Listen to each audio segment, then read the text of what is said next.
Ladies and gentlemen, the Vice President of the United States, J.D. Vance. Pittsburgh steel mill worker, let me thank you for your time.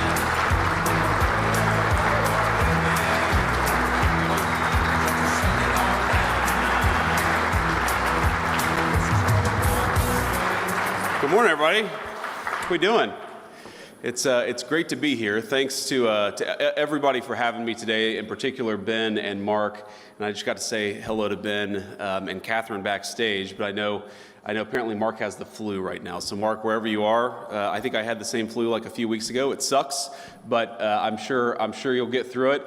And it's great to be with you all, and it's great to talk about the importance of American dynamism and what our administration is going to do to support so many of the country's most groundbreaking and compelling companies. I know that you guys are working hard every single day, and I think it's pretty good news, right? That as of a couple of months ago, you have an administration that's working with you and facilitating your hard work instead of making it harder to innovate, which is, I think, what the last administration did. Though, in defense of Joe Biden, he was asleep most of the time. I don't think he totally realized what he was doing, but certainly didn't make it easier. His administration did not for our innovators. Now, as some of you may have seen, and I talked about this with Ben backstage, I spoke at a conference in Paris last month where my message to a group of CEOs and foreign leaders was that we should embrace the future head on. We shouldn't be afraid of artificial intelligence, and that particularly for those of us lucky enough to be Americans, we shouldn't be fearful of productive new technologies. In fact,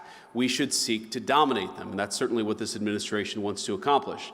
I suspect that most of you in this room are of like mind, and if you're not, I don't know why the hell you're at the American Dynamism Conference, but I received some pushback from people who are worried about the disruptive effects of AI. One journalist suggested the speech highlighted the tension between the, quote, techno-optimists and the populist right of President Trump's coalition.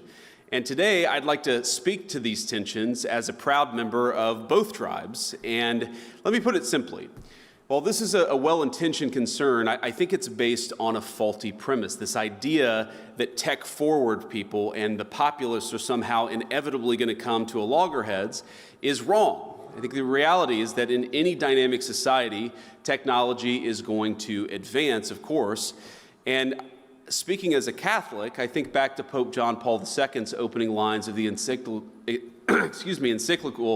Labor Amixarens, quote, "Through work, man must earn his daily bread and contribute to the continual advance of science and technology, and above all, to elevating unceasingly the cultural and moral level of the society within which he lives," end quote. Now, I quote the Holy Father not only because I'm a fan of his, but also because he rightly understood that in a healthy economy, technology should be something that enhances rather than supplants the value of labor. And I think there's too much fear that AI will simply replace jobs rather than augmenting so many of the things that we do. Now, in the 1970s, if you go back a little ways, many feared that the automated teller machine, what we call the ATM, would replace bank tellers. In reality, the advent of the ATM made bank tellers more productive, and you have more people today working in customer service in the financial sector than you had when the ATM was created. Now they're doing slightly different jobs, of course. Yes, they're doing more interesting tasks also, and importantly, they're making more money than they were in the 1970s. Now, when we innovate, we do sometimes cause labor market disruptions. That happens. But the history of American innovation is that we tend to make people more productive, and then we increase their wages in the process. And I think all of us believe that's a good thing. Now, after all, who would claim that man was made less productive by the invention of the transistor, or the metal lathe, or the steam engine? Real innovation makes us more productive, but it also, I think, dignifies our workers. It boosts our standard of living. It strengthens our workforce and the relative value of its labor. And as Americans, all of us should be particularly proud of our extraordinary heritage. I think it is American heritage of inventing things, and of our nation's status to this day as the world's foremost driver of research and development. But all of this, the role that technology plays in a labor market, and whether we greet innovative breakthroughs with excitement or with trepidation, depends on the purpose of our economic system in the first place. And I think this is where the populists have an important point. It should be no surprise that when we send so much of our industrial base to other countries, we stop making interesting new things right here at home. Look, for example, at shipbuilding. Now, if you go back to World War II, America constructed thousands of so-called Liberty ships to carry troops, cargo, and other things, building them at a pace of 3 ships every 2 days. 3 ships every 2 days. Now, we build about 5 commercial ships across an entire year in the United States of America. And as a result, the United States today accounts for 0.1%, 0.1% of global shipbuilding. China, on the other hand, now makes more commercial ships than the rest of the world combined. In fact, one of Beijing's state-owned firms built more commercial ships just last year than all of America has produced since the end of World War II. So, while we remain the leader in technology and innovation, I think there are troubling signs on the horizon. And I raise all this to ask, does this sound like a regime, I'm speaking of China, that will pass up on the opportunity to use AI or any other technology to advance their own interests and further undermine the interests of their rivals? I think the answer is obvious, and that's why America, we've got to be tech forward. Yes, there are concerns, yes, there are risks, but we have to be leaning into the AI future with optimism and hope, because I think real technological innovation is going to make our country stronger. So deindustrialization poses risks both to our national security and our workforce. It's important because it affects both. And the net result is dispossession for many in this country of any part of the productive process. And when our factories disappear and the jobs in those factories go overseas, American workers are faced not only with financial insecurity, they're also faced with a profound loss of personal and communal identity. And so to come full circle on this tension, alleged tension between the populace and the techno-optimists, I can understand a reaction of skepticism when we talk about the revolutionary potential of new invention and artificial intelligence and all the other incredible technologies that you guys are working. But I think that that tension is a little overstated. And so I'm going to come back to what's sort of dividing some of the tech optimists and the populists on our side. I think the populists, when they look at the future, and when they compare it to what's happened in the past, I think a lot of them see alienation of workers from their jobs, from their communities, from their sense of solidarity. You see the alienation of people from their sense of purpose. And importantly, they see a leadership class that believes welfare can replace a job and an application on a phone can replace a sense of purpose. Now, I remember a Silicon Valley dinner in particular back when I was in my tech days, where my wife and I were sitting around talking to some of the leaders of the important technology firms of the United States, and this was probably in 2016 or 2017. And I was talking about my real worry that we were heading in a direction where America could no longer support middle-class families working on middle-class wages. And importantly, that even if you had enough economic dynamism to provide the wealth to ensure those people could, afford to buy a house and afford their food and so forth, that even if you replaced the financial element of their jobs, you would destroy something that was dignified and purposeful about work itself. And I remember one of the tech CEOs who was there, that CEO, you would know his name if I mentioned it. He was the CEO of a multi-billion-dollar company. He said, well, I'm actually not worried about the loss of purpose when people lose their jobs. And I said, okay, well, what do you think is going to replace that sense of purpose? And he said, digital, fully immersive gaming. And then my wife texted me underneath the table and said, we have to get the hell out of here. These people are effing crazy. Now, I don't think that, of course, that CEO's views are representative of most people in this room, but when I think about a lot of the workers, based on what they've seen in the past, are very worried about the future because, frankly, their leadership has failed to serve them. And then I think about this from the perspective of a lot of the tech optimists. I think a lot of the tech optimists, they see overregulation, they see stifling innovation. I mean, you guys are builders. They are builders. And while they may sympathize with those who lost a job, they're much more frustrated that the government won't allow them to build the jobs of the future. And they know that as hard as it is to build a business in digital media, it's still harder to build one in robotics or life sciences or energy in what we call the world of atoms. They see a government that makes their lives harder, and they must trust anyone who looks to that government for aid. And what I propose is that each group, our workers, the populists on the one hand, the tech optimists on the other, have been failed by this government. Not just the government of the last administration, but the government in some ways of the last 40 years. Because there were two conceits that our leadership class had when it came to globalization. The first is assuming that we can separate the making of things from the design of things. The idea of globalization was that rich countries would move further up the value chain while the poor countries made the simpler things. You would open an iPhone box and it would say designed in Cupertino, California. Now the implication, of course, is that it would be manufactured in Shenzhen or somewhere else. And yeah, some people might lose their jobs in manufacturing, but they could learn to design, or to use a very popular phrase, learn to code. But I think we got it wrong. It turns out that the geographies that do the manufacturing get awfully good at the designing of things. There are network effects, as you all well understand. The firms that design products work with firms that manufacture. They share intellectual property, they share best practices, and they even sometimes share critical employees.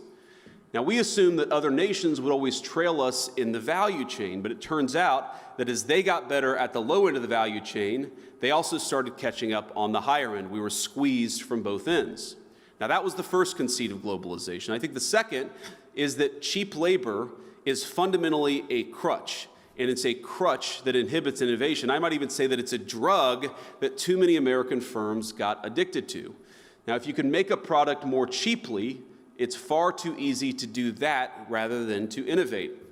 And whether we were offshoring factories to cheap labor economies or importing cheap labor through our immigration system, cheap labor became the drug of Western economies. And I'd say that if you look in nearly every country from Canada to the UK that imported large amounts of cheap labor, you've seen productivity stagnate. I don't think that's not a total happenstance. I think that the connection is very direct.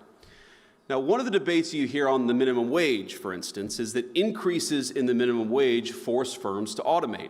So a higher wage at McDonald's means more kiosks. And whatever your views on the wisdom of the minimum wage, I'm not going to comment on that here. Companies innovating in the absence of cheap labor is a good thing. I think most of you are not worried about getting cheaper and cheaper labor. You're worried about innovating, about building new things, about the old formulation of technology is doing more with less. You guys are all trying to do more with less every single day. And so I'd ask my friends, both on the tech optimist side and on the populist side, not to see the failure of the logic of globalization as a failure of innovation. Indeed, I'd say that globalization's hunger for cheap labor is a problem precisely because it's been bad for innovation. Both our working people, our populists, and our innovators gathered here today have the same enemy. And the solution, I believe, is American innovation. Because in the long run, it's technology that increases the value of labor. Innovations like the American system and the interchangeable parts revolution it sparked, or Ford's moving assembly line that skyrocketed the productivity of our workers. That's how American industry became the envy of the world. And that's what I really want to talk about today, why innovation is key to winning the worldwide manufacturing competition, to giving our workers a fair deal, and to reclaiming our heritage via America's great industrial comeback. And I believe that's what we're on the cusp of, a great American industrial comeback. Because innovation is what increases wages. It's what protects our homelands, and I know we have a lot of defense technology companies here. It's what saves troops' lives on the battlefield. And I know everyone here today largely agrees. It's why we have some of the greatest inventors and thinkers in energy, precision machining, countless critical high-value industries just in this room. And I think the other thing that unites all of you is that you're builders. And I use that word deliberately. I was very moved by Mark's manifesto from a few years ago about America. We are a nation of builders. We make things, we create things. Each of you came to this summit not because you developed some flash-in-the-pan application, but because you're building something very real. You're raising new factories, you're turning profits back into R&D, and you're creating new good-paying jobs for your fellow Americans. And this is why I'm such huge fans of yours, of Ben's and Mark's, and of the entire endeavor. And that we recognize now in our administration is the time to align our work interests with those of all of you. It's time to align the interests of our technology firms with the interests of the United States of America writ large. Now, all of you, in your own ways, have answered that call. After all, there's nothing forcing anyone to be in the room today. Each one of you could have set up headquarters in Southeast Asia or China, I'm sure, and you would have done quite well for yourselves financially. But you're here, I hope, because you love your country. You love its people and the opportunities that it's given you, and you recognize that building things, our capacity to create new innovation in the economy, cannot be a race to the bottom. Now, America's not going to win the future by ditching child labor laws or paying our workers less than Chinese or Vietnamese laborers. We don't want that, and it's not on the table. We can only win by doing what we always did, protecting our workers and supporting our innovators, and doing both of those things at the same time. And so, I want to talk a little specifics here. The Trump administration's great plan for staging the great American manufacturing comeback is simple. You're making interesting new things here in America? Great. Then we're going to cut your taxes, we're going to slash regulations, we're going to reduce the cost of energy so that you can build. Our goal is to incentivize investment in our own borders, in our own businesses, our own workers, and our own innovation. We don't want people seeking cheap labor. We want them investing and building right here in the United States of America. And so if you'll allow it, I'd like to talk about a few ways that the Trump administration is already pursuing a pro-innovation economy that allows our workers to thrive and our companies to outcompete their foreign peers. In short, an economy that is vibrantly America first, that serves Americans from all walks of life and of every kind. Now, first, President Trump is starting with, and is dead serious, about rearranging our trade and tariff regime internationally. We believe that tariffs are a necessary tool to protect our jobs and our industries from other countries, as well as the labor value of our workers in a globalized market.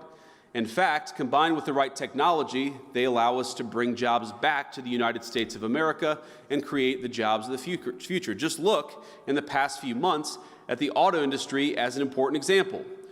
When you erect a tariff wall around a critical industry like auto manufacturing, and you combine that with advanced robotics and lower energy costs and other tools that increase the productivity of U.S. labor, you give American workers a multiplying effect. Now that, in turn, allows firms to make things here at a price-competitive basis. Our president gets that, which is why last month we posted 9,000 new auto jobs after many, many years of stagnation or even decline in the auto sector. It's why, just weeks in, we already have new plant or production announcements from Honda, from Hyundai, and Stellantis worth billions of dollars and thousands of additional jobs on top of the ones that were already created. Now, this takes work. It took, in the president's first term, the president ripping up NAFTA and creating a new U.S. deal for American manufacturers in North America. But there's important work, and we're going to do it. Now, second, all of this is why the president is approaching the issue of illegal immigration as aggressively as he has, because he knows that cheap labor cannot be used as a substitute for the productivity gains that come with economic innovation. And so we've cracked down on illegal immigration at the border, where the results speak for themselves. Last month, migrant crossings were down 94% to their lowest number all time, and that happened just in 2 months of serious border enforcement. Thanks to President Trump's leadership, last month, for the first time in over a year, the majority of job gains went to American citizens born on U.S. soil, and that's important. For the first time in over a year, the majority of job creation actually went to American citizens. The third, this administration is focused on reducing our input costs for our manufacturers and for everybody else. Achieving energy abundance, and I know Doug Burgum was here earlier, will be here later, is top of mind. Because when we look at some of the most exciting applications of new technologies, we realize it's going to take a lot of power to keep them running.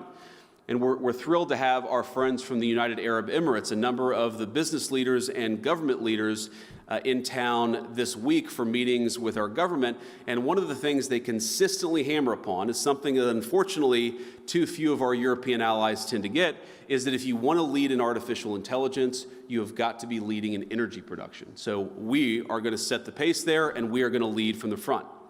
Now, we are already seeing, the good news is, signs of progress, even just a couple of months in.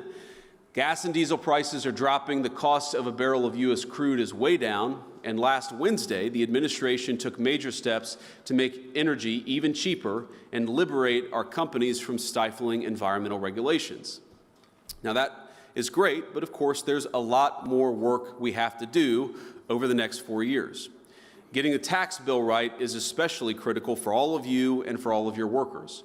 We know how important it is to restore 100% bonus depreciation for capital investments, as well as full expensing for R&D. Again, we want people to invest in America, and we're going to make sure the tax code reflects that. In order to build on the success of the original tax law, meaning the tax law from the president's first administration, our administration is working to broaden some provisions that are critical to the industrial base, like expanding full expensing to cover factory construction. For business owners, including manufacturers, making the 2017 tax cuts permanent will provide further confidence and predictability to invest in new technology and equipment, hire more American workers, and grow all of your businesses. And we have a lot more to do, but the country is already starting to see the payoff of this administration's bold economic agenda. For producers and consumers alike, inflation is finally starting to come down. Core CPI last week dropped to its lowest number since April of 2021. And when it comes to the labor market, last month's jobs report showed a massive reversal. 10,000 new manufacturing jobs created, where the previous year we had lost over 100,000 manufacturing jobs. As you may have heard the president say, in less than 2 months since he took office, he's already secured more than $1.7 trillion in new investments across the United States. That's hundreds of thousands of new jobs in manufacturing, AI, other hard tech sectors, and more. So we think there's a lot to be excited about. There's a lot that we're excited about, and we certainly hope that you guys are excited too. But the fundamental premise, the fundamental goal of President Trump's economic policy is, I think, to undo 40 years of failed economic policy in this country. For far too long, we got addicted to cheap labor, both overseas and by importing it into our own country, and we got lazy. We overregulated our industries instead of supporting them. We overtaxed our innovators instead of making it easier for them to build their great companies. And we made it way too hard to build things and invest things in the United States of America. That stopped 2 months ago, and it will continue to stop, and will continue to fight for American workers and the American businesses that hire them and that support them. So I want to thank you all for two things. Number one, I want to thank you all for doing what you do. Again, you could have chosen the easy path. Every single person in this room, as the president would say, you're all very high IQ. You're some of the most talented people in the United States of America. You chose to build a business right here in the United States of America, and for that I'm grateful. But the second thing I want to say is that I think you're not just building your own business, I think that you are part of a great American industrial renaissance. Whether it's the war of the future, the jobs of the future, the economic prosperity of the future, we believe that we must build it right here in the United States of America. So thank you all for building in America, and thank you all for building the kind of society that I want to raise my children in. God bless you all. Thanks for having me.